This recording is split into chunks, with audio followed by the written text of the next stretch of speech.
چند ہی دنوں کے بعد وہ مہینہ آنے والا ہے جس کا سارا سال انتظار رہا کرتا ہے۔ عاشقان رمضان تو سارا سال انتظار کرتے ہیں نا کہ وہ مہینہ آ جائے کہ جس میں اللہ کی رحمت چھما چھم برستی ہے۔ عاشق رمضان میرے شیخ طریقت امیر اہل سنت کیا پیارے انداز میں ماہ رمضان کو ویلکم کرتے ہوئے مرحبا کہتے ہوئے لکھتے ہیں، مرحبا مرحبا پھر آمد رمضان ہے، مرحبا صد مرحبا پھر آمد رمضان ہے، کھل اٹھے مرجھائے دل تازہ ہوا ایمان ہے، ہم گناہگاروں پہ یہ کتنا بڑا احسان ہے، زندگی میں پھر عطا تو نے کیا رمضان ہے، تجھ پہ صدقے جاؤں رمضان تو عظیم الشان ہے، کہ خدا نے تجھ میں ہی نازل کیا قرآن ہے، ہر گھڑی رحمت بھری ہے، ہر طرف ہیں برکتیں، ماہ رمضان رحمتوں اور برکتوں کی کان ہے۔ اے روزہ رکھنے والوں جھوم جاؤ، روزہ داروں جھوم جاؤ، کیونکہ دیدار خدا خلد میں ہوگا تمہیں یہ وعدہ رحمان ہے۔ روزہ داروں کو جنت میں اللہ کا دیدار کروایا جائے گا، دو جہاں کی نعمتیں ملتی ہیں روزہ دار کو، جو نہیں رکھتا ہے روزہ وہ بڑا نادان ہے۔ یا خدا تو مدینے میں کبھی رمضان دکھا، مدتوں سے دل میں یہ عطار کے ارمان ہے۔ میٹھے اسلامی بھائیوں، وہ مہینہ آنے والا ہے جس کی ہر گھڑی رحمت بھری ہے۔ ذرا غور کیجئے، سارا سال مجھے اور آپ کو جو تنگ کرتا ہے، جو ورغلاتا ہے، جو گناہوں کی طرف لے جانے کی کوشش کرتا ہے، قرآن جس کے بارے میں فرماتا ہے اِنَّهُ لَكُمْ عَدُوٌّ مُبِينٌ، بے شک شیطان تمہارا کھلا دشمن ہے، وہ اینیمی، وہ دشمن، وہ رمضان میں قید کر دیا جاتا ہے۔ اب ہمیں ورغلانے والا، ہمیں بہکانے والا، ہمیں گناہوں کی طرف بلانے والا نہیں ہے، میدان میں وہ نہیں ہوتا۔ اب آپ ہیں اور اللہ کی عبادت ہے، آپ ہیں اور رب کی رحمت ہے۔ اور اس مہینے کا اجر کتنا ہے؟ احادیث کا مضمون ہے کہ اس مہینے میں نیکیوں کا اجر بڑھا دیا جاتا ہے، نفل کا ثواب فرض کے برابر، فرض کا ثواب 70 گنا کر دیا جاتا ہے۔ ذرا غور کیجئے، اور رحمتیں کیسی ہیں؟ حدیثوں کا مضمون ہے کہ روزانہ افطار کے وقت رمضان میں 10 لاکھ گناہگار جہنم سے آزاد کر دیے جاتے ہیں، ڈیلی 10 لاکھ گناہگار۔ اور سبحان اللہ، آج جمعرات ہے نا، بڑی رات ہے، مبارک رات ہے، مگر صحیح بتاؤں جو اگلی جمعرات ہے نا، اللہ وہ رمضان میں آنی ہے۔ وہ جمعرات اور جمعہ کا دن رمضان میں جب آتا ہے، احادیث کا یہ مضمون ہے کہ جب رمضان میں جمعرات آتی ہے اور جمعہ کا دن آتا ہے، ہر گھڑی، ایوری مومنٹ اللہ تعالیٰ 10 لاکھ گناہگاروں کو جہنم سے آزاد فرماتا ہے۔ یعنی گویا مغفرت کی اسکیم آ گئی ہے، مغفرت کا اعلان آ گیا ہے۔ رمضان کی راتوں میں رحمت کا ندا دینے والا فرشتہ یہ ندا دیتا ہے کوئی مانگنے والا کہ اس کی دعا پوری کی جائے، ہے کوئی مغفرت کا سوالی کہ اس کا سوال پورا کیا جائے، ہے کوئی توبہ کرنے والا کہ اس کی توبہ قبول کر لی جائے۔ کس اجر اور کس نعمت کی بات کی جائے۔ رمضان میں بندہ خرچ کرے، اسے اللہ کی راہ میں گویا جہاد میں خرچ کرنے کا ثواب عطا فرمایا جاتا ہے۔ یعنی ہماری تو یوں سمجھیے کہ لاٹری نکل آئی ہے، رمضان آ جاتا ہے تو مسلمانوں کے لیے گویا کمال کا مہینہ آ گیا۔ جبھی تو حدیث پاک ہے نا، میرے آقا فرماتے جس کا مضمون ہے میری امت کو پتہ ہوتا رمضان کیا ہے تو وہ تمنا کرتے کہ سارا سال ہی رمضان ہوتا۔ مولا علی شیر خدا کرم اللہ تعالی وجہ الکریم سے پوچھو، آپ کہتے ہیں اگر اللہ تبارک و تعالیٰ کو اس امت کو عذاب دینا ہوتا نا، امت محمد صلی اللہ تعالیٰ علیہ وسلم کو عذاب دینا ہوتا تو اللہ تعالیٰ انہیں رمضان اور سورہ اخلاص عطا نہ فرماتا۔ اگر رمضان دیا ہے نا، قرآن پاک کی سورہ اخلاص دی ہے تو اس کا مطلب یہ اللہ ان پر رحم کرنا چاہتا ہے، مغفرت کرنا چاہتا ہے، بخشنا چاہتا ہے۔ اب بتائیے میرے میٹھے اسلامی بھائیوں، پھر ہمارا ایٹیٹیوڈ، ہمارا انداز کیا ہونا چاہیے رمضان میں؟ ایک اور حدیث پاک سنو، نبی پاک علیہ الصلوۃ والسلام فرماتے ہیں اب اس مہینے میں دو قسم کے انداز نظر آتے ہیں. کچھ لوگ تو بڑے چست، روزے رکھنے میں، تراویح پڑھنے میں، تلاوت کرنے میں اللہ ایسی ہمت دے دیتا ہے. ہم نے ایسا بھی دیکھا جو لوگ نارملی سست ہوتے ہیں اللہ انہیں بھی طاقت دے دیتا ہے اور وہ سارے روزے رکھ رہے ہوتے ہیں، ہمت میں آ جاتے ہیں. کچھ لوگ وہ ہیں جو سارا سال دندناتے پھرتے ہیں، رمضان میں کہتے ہیں نہیں جناب روزے نہیں رکھے جا رہے، تراویح نہیں پڑھی جا رہی، بستر سے کھڑے ہی نہیں ہوتے. اب آج میں جو حدیث سنانے جا رہا ہوں نا، اپنے بارے میں غور کر لیں کہ میں کس کیٹیگری میں آ جاتا ہوں. اللہ کے حبیب علیہ الصلوۃ والسلام فرماتے تم پر ایسا مہینہ آیا ہے جس سے بہتر کوئی مہینہ نہیں آیا، اور منافقوں پر اس سے سخت مہینہ کوئی نہیں آیا. رمضان منافقوں پر سخت ہے، مومنوں کے لیے بہت بڑی نعمت ہے. اللہ کے حبیب فرماتے ہیں بے شک اللہ پاک اس کے نوافل اور اس کے ثواب کو شروع ہونے سے پہلے لکھ دیتا ہے، اور کوئی شک نہیں کہ مومن کے اندر اس مہینے میں عبادت کی قوت لوٹائی جاتی ہے اور منافق میں غفلت. مومن کے لیے مہینہ غنیمت ہے اور منافق کے لیے بوجھ، منافق کے لیے برڈن ہے. اب سوچے میرا وہ بھائی، سوچے وہ اسلامی بھائی، یہ سوشل میڈیا پہ جو مجھے لائیو سن رہے ہیں اپنے بارے میں سوچیں کہ جب رمضان آتا ہے میں اسے سعادت سمجھتا ہوں، غنیمت سمجھتا ہوں، اللہ کا احسان سمجھتا ہوں، یا رمضان آئے تو برڈن فیل کرتے ہیں او ہو رمضان آ گیا ہے، گرمیوں میں آیا ہے، روزے رکھنے پڑیں گے، تراویح پڑھنی پڑے گی. اللہ اللہ اللہ. افسوس ہے اس شخص پر کہ جو روزوں کو، تراویحوں کو، صدقات کو، خیرات کو، نیکیوں کو بوجھ سمجھ رہا ہے. پوچھو ان سے جو ہاسپٹل میں پڑے ہیں، کئی ایسے مریض ہیں جو رو رہے ہیں کہ کاش صحت ہوتی تو ہم بھی رمضان میں روزے رکھتے، پیر سلامت ہوتے تو ہم بھی تراویح پڑھتے. وہ ترس رہے ہیں عبادت کو. تمہیں اللہ نے اٹا کٹا بنایا ہے، تمہیں رب نے صحت دی ہے، مگر تمہیں روزے بھاری لگ رہے ہیں، تمہیں روزے اور تراویح بوجھ لگ رہا ہے. ارے یہ مہینہ تو رحمتوں اور ہماری اور آپ کی بخشش کے لیے آیا. بد نصیب ہے وہ شخص جو اس مہینے میں بخشش کی طرف گویا دوڑ لگانے کی بجائے سستی اور غفلت کی طرف چلا جاتا ہے. ہمارے صحابہ سارا سال رمضان کا انتظار کرتے اور جب رمضان آتا تو سارے کام کاج چھوڑ کر مسجد میں بیٹھ جاتے، عبادت کرتے. مگر آج تیاری ہم کیا کر رہے ہیں؟ پریپریشن کیا ہو رہی ہے؟ اگر کوئی عام آدمی بازار کا ایک راؤنڈ لگائے اور دیکھنا چاہے کہ رمضان کی تیاری کیسے ہو رہی ہے تو اسے لگے گا کہ اسٹور جتنے ہیں وہ اپنا سامان بھر رہے ہیں، کیونکہ جناب رمضان میں فروٹ بکے گا، رمضان میں بہت ساری بسکٹس بکیں گے، تو سموسے پکوڑے کی آئٹم بکیں گی، تو جناب شربت بکیں گے، تو کیچپ بکے گی، تو اب اس کے لیے انتظام ہو رہے ہیں. گھر والوں سے پوچھو تمہاری تیاری کیا ہے، تو بس وہ لسٹ بنا لی ہے کہ افطاری کے سامان میں کیا کیا خریدنا ہے، تو بس ایک دو دن میں جا کے وہ خریدنا ہے. ریسٹورنٹ اور ہوٹل والوں کو دیکھیں تو تھوڑے دنوں میں بورڈ لگ گئے ہوں گے یا لگنے والے ہوں گے، افطار اسکیم، تو سحری اسکیم، تو رات کو کھانا اتنے بجے، تو اتنے کا جناب کھانا یوں، تو یہ ڈسکاؤنٹ. یعنی میں یہ سمجھتا ہوں کہ اگر ہم تھوڑا سا دورہ کریں یا کوئی نیوٹرل آدمی کوئی باہر سے آ جائے کہ دیکھوں ذرا مسلمان رمضان کی تیاری کیا کر رہے ہیں، تو وہ یہ سمجھ کے جائے گا کہ رمضان جو ہے نا مسلمانوں کا کھانے پینے کا مہینہ ہے. کوئی فوڈ فیسٹیول آتا ہے جس میں ان کی پلاننگ ہوتی ہے کہ اچھے اچھے کھانے کھانے ہیں، اچھی اچھی جناب ہوٹلوں میں جانا ہے، فلاں اسٹور سے یہ خریدنا ہے، سحری افطاری میں یہ پکانا ہے. یعنی مجھے یہ بتائیں ہمارے گھر والوں یا دکانداروں کی پوری پلاننگ میں قرآن اسکیم کہاں ہے؟ تلاوت اسکیم کہاں ہے؟ تراویح اسکیم کدھر ہے؟ روزے میں دعائیں کدھر مانگنی ہے؟ یہ کون سوچتا ہے؟ یعنی میں نے اس رمضان کو عبادت میں کیسے گزارنا ہے اس کا پلان کہاں ہے؟ ایک ہی پلان ہے کہ افطاری کیسے کرنی ہے، سحری کیسے کرنی ہے. جو نوجوان بیٹھے ہیں انہوں نے شاید پلان کر لیا ہوگا کرکٹ کے ٹورنامنٹ کدھر بنانے ہیں. توبہ توبہ توبہ. سوچئے ہم کدھر جا رہے ہیں؟ رمضان ہمیں بخشوانے آ رہا ہے، رمضان رحمتوں کا مہینہ آ رہا ہے، اور ہم رمضان کو کچھ اور سمجھ رہے ہیں. کھانے پینے کے لیے زندگی پڑی ہے. یعنی ہمارے کئی یار دوست ایسے ہیں کہ رمضان گزرتا ہے تو ان کا وزن بڑھ جاتا ہے. کوئی کہے یار روزہ رکھا نہیں، کیا کہنی رکھے پورے روزے، تو پھر وزن کیسے بڑھ گیا؟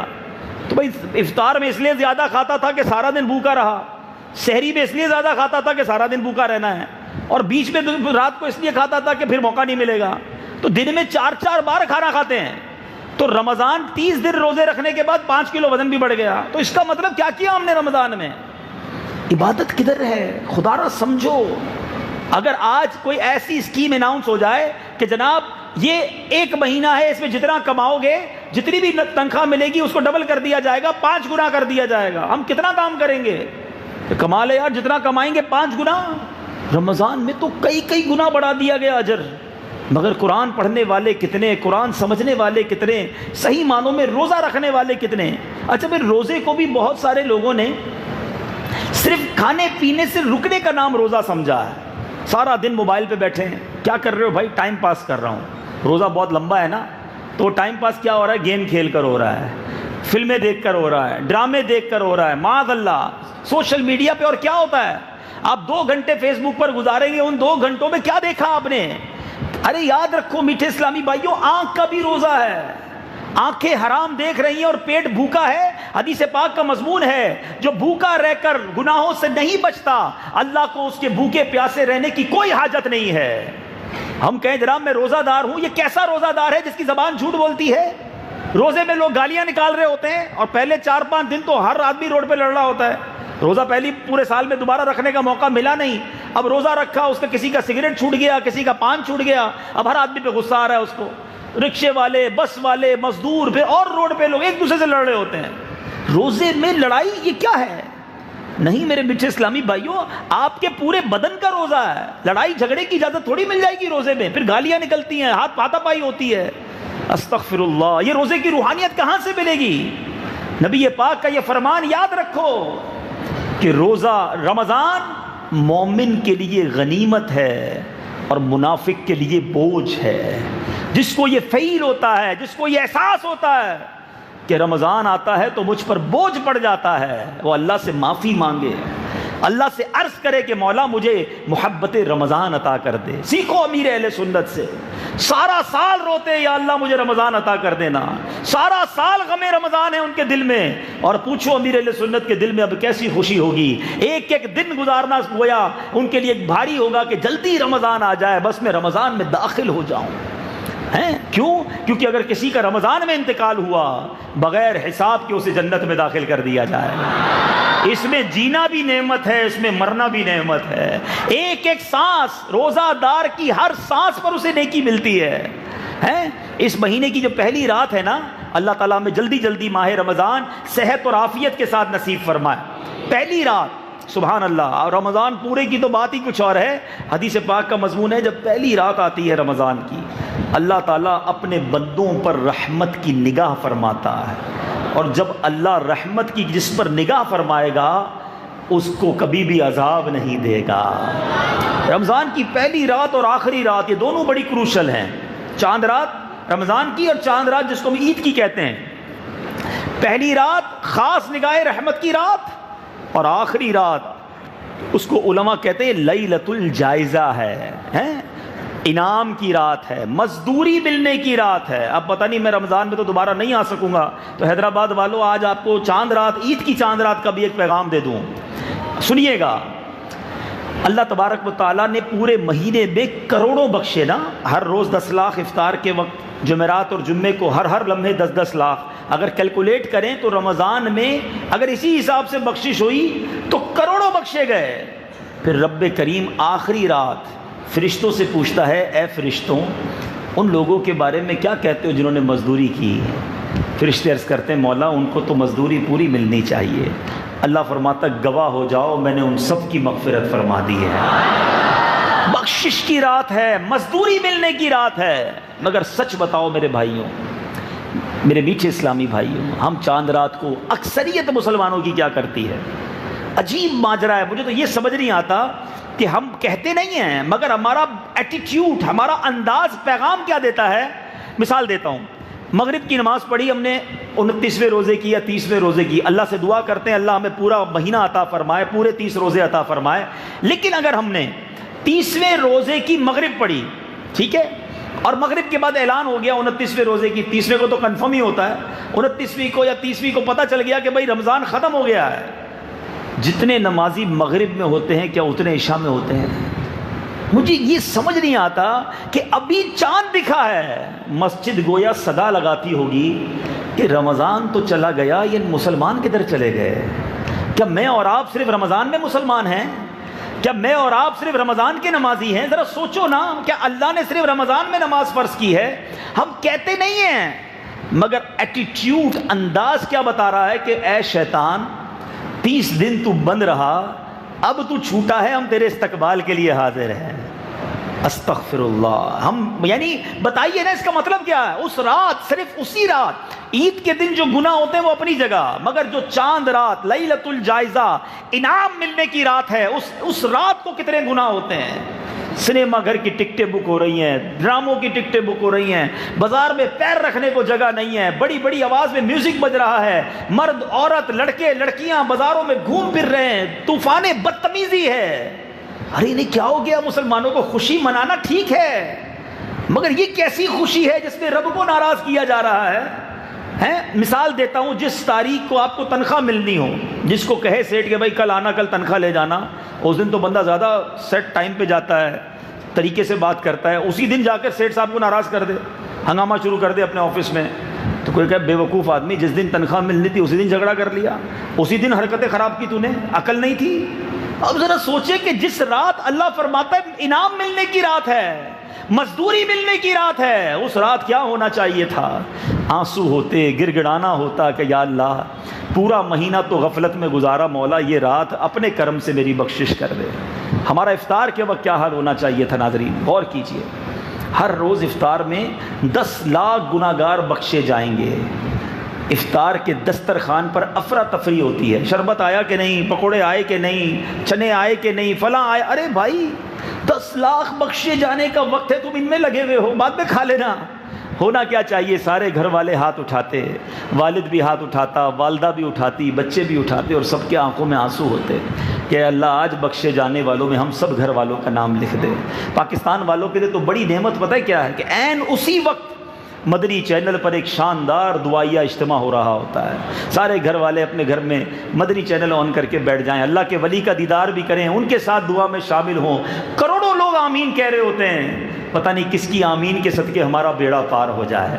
آؤ نیت کرتے ہیں اس بار افطار کا وقت ضائع نہیں کریں گے، انشاءاللہ دعاؤں میں گزاریں گے۔ یہاں آ جائیں، یہاں امید ہے روزانہ افطار کے وقت دعا کا انتظام ہوتا ہوگا، مدنی چینل پر انتظام ہوتا ہے، جب مہینے بھر کا اعتکاف ہوتا ہے، سبحان اللہ، ان لوگوں کے ساتھ جا کر افطار کریں۔ میں تو مشورہ یہ دوں گا، بھائی کھانے ہیں نا آپ کو سموسے پکوڑے، وہ مغرب کے بعد جا کے کھا لینا، مغرب سے پہلے آ کر یہاں سادہ سی افطار کر لو، اور کم از کم دعا تو کر لو۔ یہ وقت ہے مانگنے کا، اس میں مانگ لو اپنے رب سے۔ اس بار رمضان میں پیارے اسلامی بھائیوں ایک نیت کرنی ہے، پوری کوشش کرنی ہے، ہم کوشش کریں گے، اللہ کامیابی دے گا کہ اس پورے رمضان میں انشاءاللہ ہم کوئی گناہ نہیں کریں گے، کیونکہ رمضان میں گناہ کرنا جو ہے نا، یہ بڑا ناپسندیدہ ہے، یہ کچھ لوگ نہیں سمجھتے۔ دیکھیں کچھ مقام، کچھ دن، کچھ مہینے ایسے ہوتے ہیں، کچھ وقت کہ جس میں گناہ کرنا شدید عذاب کا وجہ بن جاتا ہے، شدید اللہ کی ناراضگی کا سبب بن جاتا ہے۔ مثال کے طور پہ کوئی شخص باہر کسی کو گالی دے، غلط کام ہے، مسجد میں آ کر دے، اب کیا کہیں گے؟ یار استغفر اللہ، مسجد میں گالی، بھئی یہی کام باہر کرتا ہے، گناہ ہے، مسجد میں شدید گناہ ہو گیا نا۔ کوئی باہر گانے باجے کرے، غلط ہے، لیکن کوئی مسجد میں آ کے گانے بجانا شروع کر دے، آپ کہیں گے یار شرم نہیں آتی؟ اللہ کے گھر میں ہے نا، فرق ہے نا۔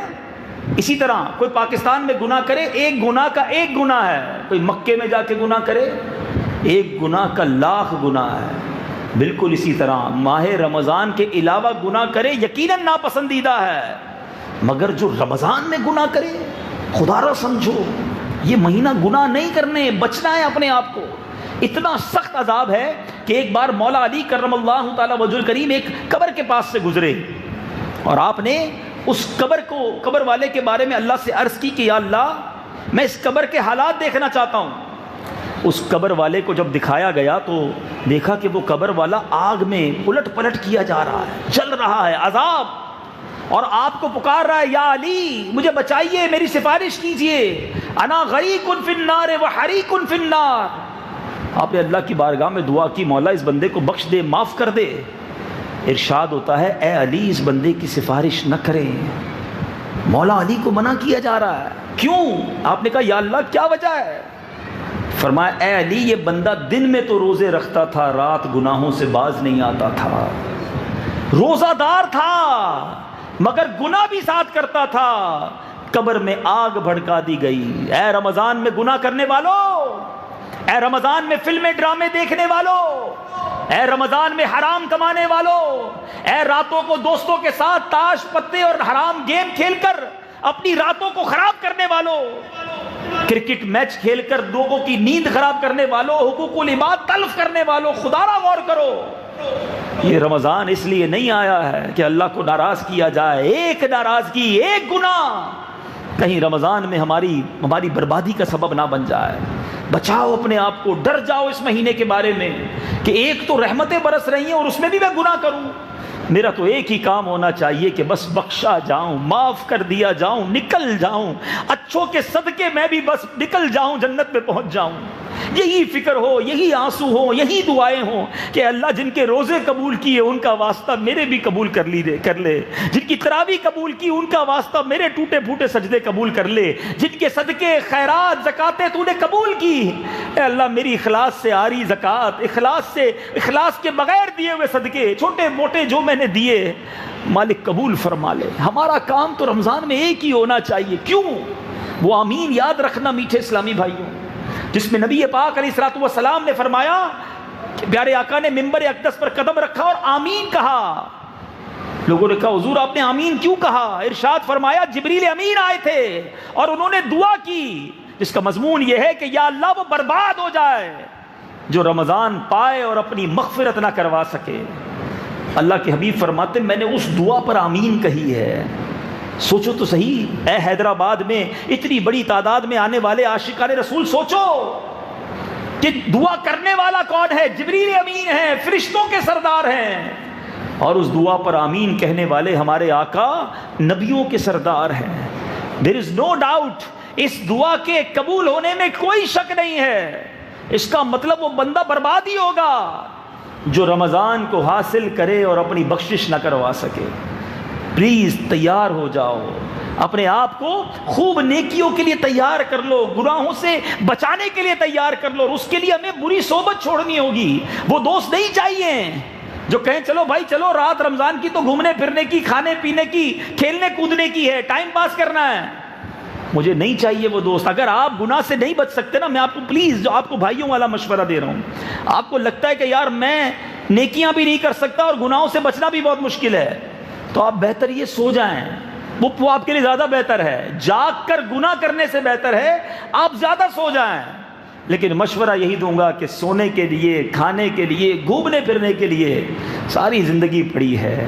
یہ مہینہ میرے آقا کیا کرتے تھے، آؤ آخر میں آپ کو بتاتا ہوں میرے آقا کا انداز کیا تھا۔ ایک عاشق رسول یہ پوچھ سکتا ہے کہ ذرا یہ بتا دیجئے کہ میرے آقا مدینے والے مصطفیٰ صلی اللہ تعالی علیہ وسلم کا رمضان کیسے ہوتا تھا؟ تو نبی پاک کا رمضان کیسا ہوتا؟ بی بی عائشہ فرماتی ہیں رضی اللہ تعالی عنہا کہ جب رمضان آتا تو میرے آقا بستر پر تشریف نہ لاتے تھے، بستر چھوڑ دیتے تھے، بس دعائیں تھیں، التجائیں تھیں، نمازیں تھیں، قرآن کا دور کرتے، جبریل امین آتے تھے اور نبی پاک ان کے ساتھ قرآن کا دور کیا کرتے تھے۔ خوف خدا سے نبی پاک کے چہرے کا رنگ متغیر، رنگ مبارک بدل جاتا تھا، اتنا خوف چہرہ انور پر طاری ہوتا تھا، خوب گر گڑاتے تھے، خوب دعائیں کرتے تھے۔ میرے آقا کا حال یہ ہے کہ بستر چھوڑ دیں، اور گناہگار غلام کا حال یہ ہے کہ وہ بستر ہی نہ چھوڑے، یا تو سوتا رہے یا کھاتا رہے پیتا رہے۔ اس لیے آیا رمضان۔ اب تو بدقسمتی سے افسوس کے ساتھ کہنا پڑتا ہے کہ بہت بڑی تعداد روزے نہیں رکھتی۔ ارے جناب بڑے گرمی کے روزے ہیں، سر میں درد ہے، آج کل نزلہ ہو گیا ہے، بس یار کام کاج میں بڑا بیزی ہوتا ہوں، استغفر اللہ استغفر اللہ۔ آپ سمجھتے ہیں روزہ چھوڑنا کتنا بڑا گناہ ہے، اللہ کو کس قدر سخت ناپسند ہے؟ روایتوں میں آتا ہے جو جان بوجھ کر ایک روزہ رمضان کا قضا کر لے 9 لاکھ برس اسے جہنم کی آگ میں جلایا جائے گا۔ میں اور آپ یہ طے نہیں کر سکتے کہ ہماری بیماری کتنی ہے کہ ہم روزہ چھوڑ دیں۔ یقیناً کچھ کنڈیشنز میں روزہ چھوڑنے کی اجازت ہے، مگر وہ بیماری ایک لیول ہے، اس پہ میں اور آپ طے نہیں کریں گے۔ اگر کوئی ڈاکٹر بیٹھا ہے وہ بھی خدا کا خوف کرے، چھوٹی چھوٹی بات پر مریض کو کہتے ہیں نہیں آپ شوگر کے مریض ہیں، آپ روزہ نہ رکھا کریں، آپ بلڈ پریشر کے مریض ہیں، نہ جناب آپ روزہ نہ رکھیں، روزہ آپ کے لیے بڑی تکلیف کا باعث بن جائے گا۔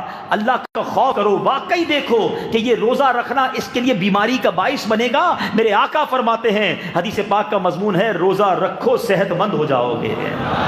روزہ تو صحت لاتا ہے، آپ دوائی کا پلان اس طرح دینا کہ یہ سحری میں کھا لینا، یہ افطار میں کھا لینا، رات کو یہ دوائی پی لینا اور روزہ رکھیے گا۔ یقیناً بیماروں کو روزہ رکھنے کی کچھ کنڈیشنز میں روزہ چھوڑنے کی اجازت ہے، مگر دھڑلے کے ساتھ ڈاکٹر صاحبان بول دیتے ہیں اور ہم بھی مان لیتے، جی ڈاکٹر صاحب بڑی مہربانی، آپ نے سر میں درد ہے اور روزہ رکھنے کا منع کر دیا۔ ڈاکٹر ہے، مفتی تھوڑی ہے، وہ ڈاکٹر بچائے گا جہنم کی آگ سے تم کو؟ بہترین طریقہ بتاتا ہوں کہ جب آپ کو کوئی ایسی پرابلم ہے اور آپ سمجھتے ہیں کہ آپ کو روزہ چھوڑنا ہے، پہلے کسی صحیح عالم دین مفتی کے پاس جائیے، مشورہ کیجئے کہ مجھے یہ بیماری ہے اور ڈاکٹر نے یہ کہا ہے، اب بتائیے میں کیا کروں۔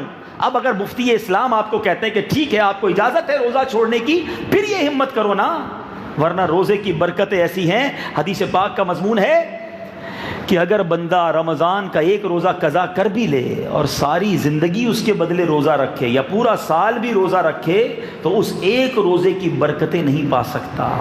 روزہ تو اللہ کی طرف سے اتنی بڑی نعمت ہے۔ روزے کے فضائل میں بیان کروں تو ایمان تازہ ہو جائے، مگر آؤ اس سے پہلے ایک 10 سالہ کم و بیش 10 سالہ بچے کا کیسا ایمان تھا وہ بتاتا ہوں۔ سیدی امام اہل سنت مولانا شاہ امام احمد رضا خان کی روزہ کشائی تھی، 10 سال کی قریب عمر تھی، گرمیوں کے دن تھے۔ اے گرمیوں میں گھبرانے والوں سنو، بریلی کے تاجدار کی عمر ابھی 10 سال ہے، والد صاحب نے دیکھا بیٹا نڈھال ہو گیا ہے، عصر کا وقت ہے، پہلا ہی روزہ ہے، روزہ کشائی ہے، مہمان بھی آ گئے ہیں، مگر بیٹا نڈھال ہے، کمرے میں لے گئے، دروازہ بند کیا، کہا بیٹا تھوڑی سی فیرنی کھا لو، ابھی بہت دیر ہے افطار میں، تمہاری طبیعت ڈھل گئی ہے، کچھ کھا لو۔ کہا بابا جان میرا تو روزہ ہے۔ والد صاحب کہتے ہیں بیٹا بچوں کا روزہ ایسا ہی ہوتا ہے، کوئی دیکھ نہیں رہا تم کھا لو۔ کہ بابا جان جس کا روزہ رکھا ہے وہ تو دیکھ رہا ہے نا، اللہ تو دیکھ رہا ہے نا۔ آپ کے والد گرامی کی آنکھوں میں آنسو آ گئے، آپ کو سینے لگا لیا۔ وہ 10 سال کا بچہ یہ سوچ رہا ہے کہ اللہ دیکھ رہا ہے، ادھر 30 سال 40 سال 25 سال اٹا کٹا نوجوان ہے، کہتا یار بس اب کوئی ضرورت نہیں روزہ رکھنے کی۔ توبہ توبہ توبہ، کیا جواب دو گے اللہ کی بارگاہ؟ خدا کے واسطے اپنے حال پر رحم کرو۔ روزہ رکھنا ہے، ہاں اگر آپ کا کام مشکل ہے، مزدوری کرتے ہو، محنت کا کام کرتے ہو اور آپ کو لگتا ہے کہ جناب افطار تک میں نڈھال ہو جاتا ہوں، تو آپ کام کو کم کیجئے، روزے کو بنا ختم نہ کیجئے۔ اپنی نوکری، اپنی جاب، اپنی مزدوری تھوڑی کر دیجئے، تھوڑے پیسے کم ہو جائے کوئی بات نہیں۔ روزے کو مت کہو مجھے کام ہے، کام کو کہو کہ مجھے روزہ رکھنا ہے۔ اپنے کام کو مختصر کیجئے مگر اس فرض کو ادا کیجئے، انشاءاللہ اللہ پاک آپ کے تھوڑے رزق میں بھی برکت ڈال دے گا، آپ کی تھوڑی آمدنی میں بھی برکت ڈال دے گا۔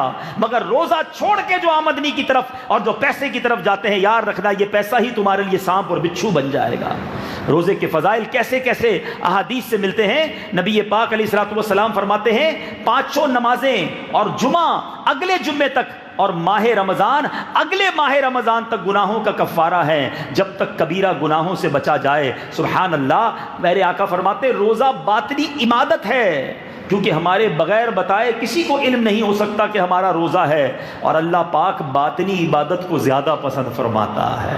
روزہ اللہ کو بڑا پسند ہے۔ اے میرے میٹھے اسلامی بھائیوں، یاد رکھیے رمضان ایک بھٹی ہے، جیسے کہ بھٹی گندے لوہے کو صاف اور صاف لوہے کو مشیر کا پرزہ بنا کر قیمتی کر دیتی ہے، اور بھٹی سونے کو زیور کے لائق بنا دیتی ہے، ایسے ہی ماہ رمضان گناہ گاروں کو پاک کرتا ہے اور نیک لوگوں کے درجوں کو بڑھا دیتا ہے۔ یہ روزہ بھٹی سے گزرنا ہے، یہ تمہارے گناہوں کو صاف کر دے گا۔ بعض علماء فرماتے ہیں جو رمضان میں مر جائے اس سے سوالات قبر نہیں ہوتے، قیامت میں رمضان قرآن روزہ دار کی شفاعت کریں گے۔ رمضان اللہ سے کہے گا مولا اسے دن میں میں نے کھانے پینے سے روکا تھا، اور قرآن عرض کرے گا یا رب میں نے اسے رات میں تلاوت و تراویح کے ذریعے سونے سے روکا تھا۔ اللہ ان کی شفاعت قبول فرمائے گا۔ مگر جو روزہ نہیں رکھتا وہ رمضان کیسے اس کی شفاعت کرے گا؟ جو رات تراویح نہیں پڑھتا، قرآن کی تلاوت نہیں کرتا، قرآن کیسے اس کی شفاعت کرے گا؟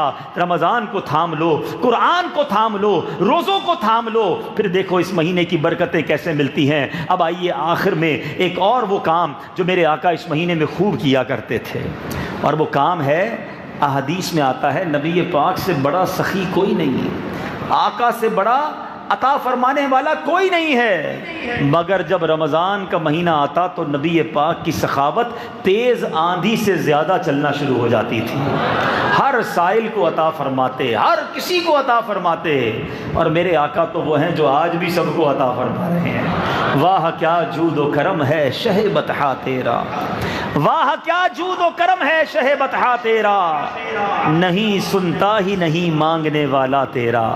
تو نبی پاک کے غلاموں، یہ مہینہ سخاوت کا مہینہ ہے، یہ مہینہ خیرات کا مہینہ ہے، یہ مہینہ اللہ کی راہ میں خرچ کرنے کا مہینہ ہے۔ اس مہینے میں دل کھول کر خرچ کیجئے، اپنے غریب مسلمانوں پر خرچ کیجئے۔ اپنے گھر میں اتنی زبردست ہم آئٹمیں سحری اور افطاری میں کھاتے ہیں، کچھ غریبوں کا خیال کیجئے، دوسروں کے گھر میں بھی راشن پہنچا دیں۔ ہماری مسجدوں میں بہت افطار کا سامان آتا ہے، اللہ سلامت رکھے میرے امیر اہل سنت کو، کیا پیارا ذہن دیا۔